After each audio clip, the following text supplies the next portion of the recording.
পৌঁছে গেছি দ্রোণাগিরি। প্রথম স্টপ দ্রোণাগিরি ভিলেজ। মান্যতা অনুযায়ী এই অঞ্চলেই হনুমানজি এসেছিলেন সঞ্জীবনী বুটি নিতে। তো যখন তিনি এই পাহাড়টাকে তুলে নিয়ে যাচ্ছিলেন তখন সামহাও এখানকার সাধারণ মানুষজন তাকে বাধা দেয় এবং তিনি তাকে এখানেই রেখে যান। এবং সেই মান্যতা অনুযায়ী আজও এই গ্রামে, এই ভিলেজে হনুমানজির কোনো পুজো হয় না। তারা হনুমানজিকে এখনো পছন্দ করে না। গল্পটা সত্যি না মিথ্যে জানি না, ইতিহাস হয়তোবা সত্যি, কিন্তু আমরা বয়ে নিয়ে চলেছি সেই ইতিহাসের পাতা এই গ্রামের মধ্যে। এই মুহূর্তে এই গ্রামের বেশিরভাগ মানুষই নিচে চলে গেছেন, তার কারণ ঠান্ডা পড়ছে। এবার সেপ্টেম্বর মাস থেকেই বরফ পড়তে শুরু করেছে, সেই জন্য অনেক আগেই এই যে পাহাড় দেখা যাচ্ছে বরফের। আর আমরা কালকে যখন আরেকটু এগোবো সেখানেই আমরা বরফ পেয়ে যাব, গ্লেশিয়ার ট্রেক করব।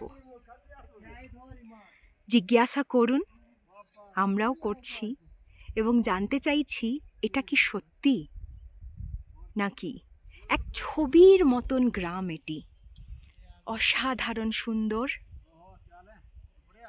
এখানে এসে একটা জিনিসেই দুঃখ লাগলো, এই রিমোট ভিলেজ যেখানে জেনারেলি কমার্শিয়াল ট্রেক হয় না, তাও এই ট্রেলে বেশ কিছু জায়গায় প্লাস্টিকের প্যাকেট দেখেছি,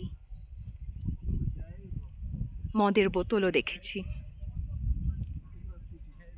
আমরা যদি ভেতরটাকে ঠিক না করতে পারি, মনে হয় কোনোদিনই আমরা বাইরেটাকেও ঠিক করতে পারবো না।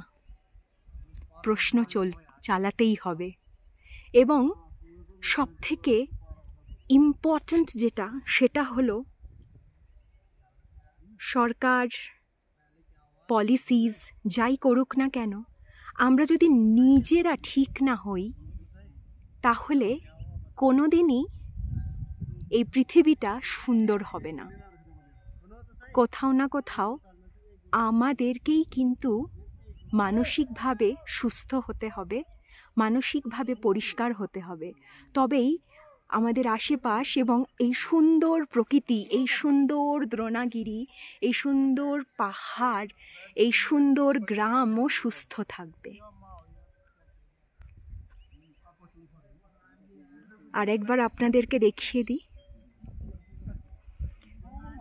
তাই নিজেদের অন্তরকে পরিষ্কার করতে থাকি, সাথে সাথে আমাদের চারপাশ, আমাদের বাইরেও পরিষ্কার হয়ে যাবে।